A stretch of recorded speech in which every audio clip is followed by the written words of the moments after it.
أهلا بيكم في فيديو جديد. عندنا المقلوبة أكلة شتوية وبتدفي، ضمة كده كل حاجة. عندنا الرز وعندنا الفراخ وعندنا بطاطس وبتنجان. مفيش أبسط من كده ومفيش أفيد كمان من كده.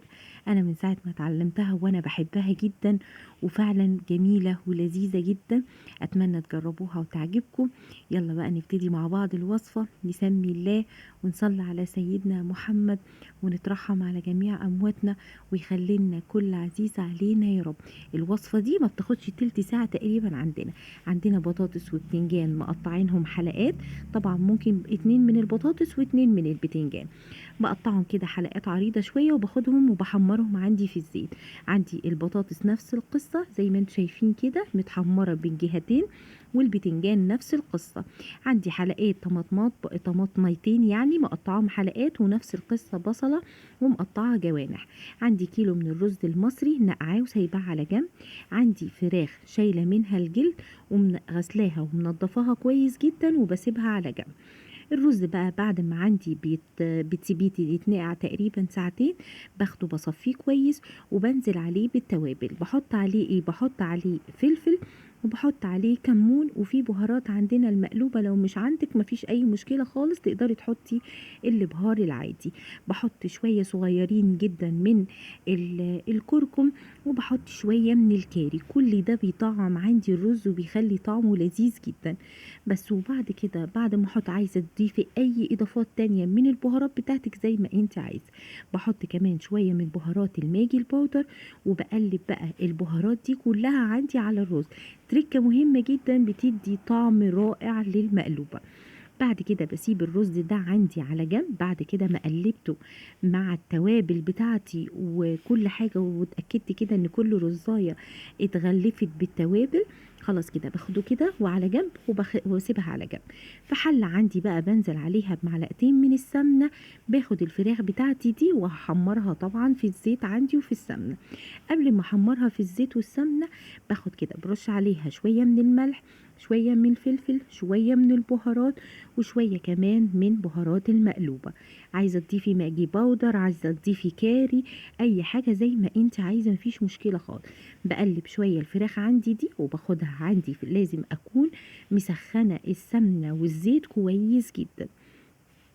بنزل بقى عليهم عندي بالفراخ واسيبها كده تاخد صدمة عندي عشان تاخد لون. المقصود احنا عايزين الفراخ بتاعتنا دي تاخد لون كده حلو ومحترم.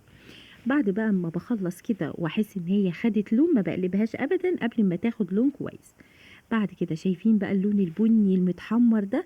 يا سلام بقى. بعد كده باخدها وبقلبها عندي الناحية التانية لحد ما بتاخد لون هي كمان، واتأكد ان هي خدت برضو نفس القصة نفس اللون. مهم جدا ان لازم الفراخ تاخد صدمة عشان ما تنشفش مني، لانها برجع تاني بحطها في الرز.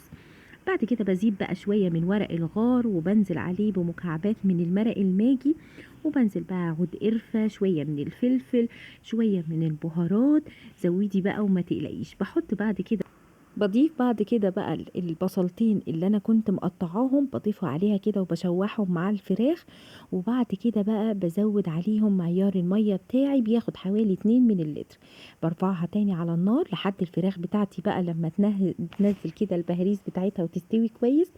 باخدها كده وبحطها في طبق عندي، بشيلها من قلب الشوربة نفسها، بشيلها علشان اركنها على جنب عشان نطبق بقى عندنا بقى المقلوبة ونظبطها بقى في الحلة بتاعتنا. حابة بقى انتي البصل دوت والتوابل اللي انتي حطيتيها صحيحة، عايزة تشيليها من الشوربة، ده طبعا ده اختياري. بتصفيها وبترجعي تاني الشوربة زي ما انتي عايزة. بس طبعا كل حاجة بتبقى ليها طعم كده ولذيذة جدا.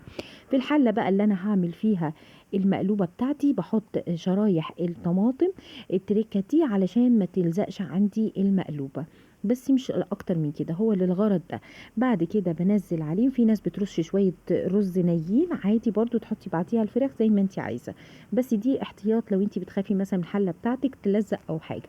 بعد ما بحط شرايح الطماطم بحط عليها الفراخ بتاعتي وبرصها. وبعد كده عندك بقى البتنجان او البطاطس اللي انت عاملاهم، بترصيهم بقى الرصة اللي انت عايزاها.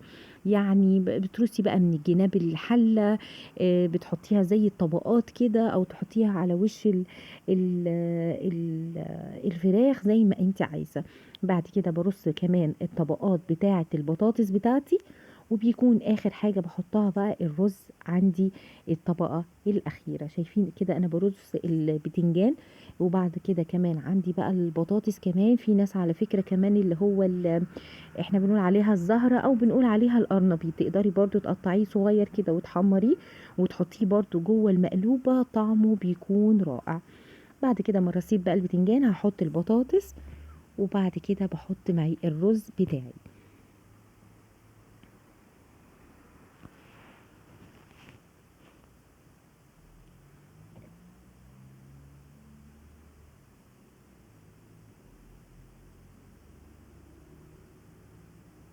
خلصت بقى انا هنا عندي كل مقدار البطاطس بتاعي. يعني شايفين شوية اتنين من البطاطس والبتنجان يعني ملوا الدنيا. عندي بقى كان عندي فلفل اخضر واحدة بس، اخدتها كده وقطعتها حلقات تدي طعم حلو قوي جوه الرز.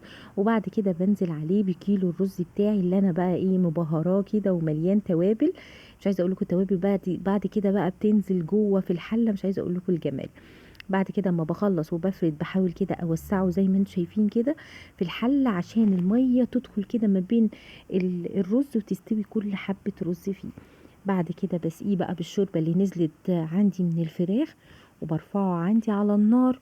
واول بقى ما يغلي على طول بوطي عليه النار، ما بتاخدش ابدا سوا كتير، وبعد كده بطفي عليها. بهز كده الحل عندي بسيط عشان اتاكد كده ان الميه او الشوربه عندي كامل نزلت تحت، ومتاكده ان كده خلاص لحد اخر ذره كده في الحل عندي. شايفينها هي كده دلوقتي غلي وتشرب الرز. بسيبه بقى كده على نار هاديه لحد ما تستوي خالص عندي الرز، وبقلب بقى عندي المقلوبه وبتكون عندي جاهزه. عندك بقى شويه بقدونس بترش عليهم مكسرات، مفيش اجمل من كده بجد. اتمنى الوصفه تعجبكم، وما تنسوش اللايك والاشتراك في القناة بتاعتي، واشوفكم في فيديوهات جديدة، واشوفكم على خير. سلام عليكم.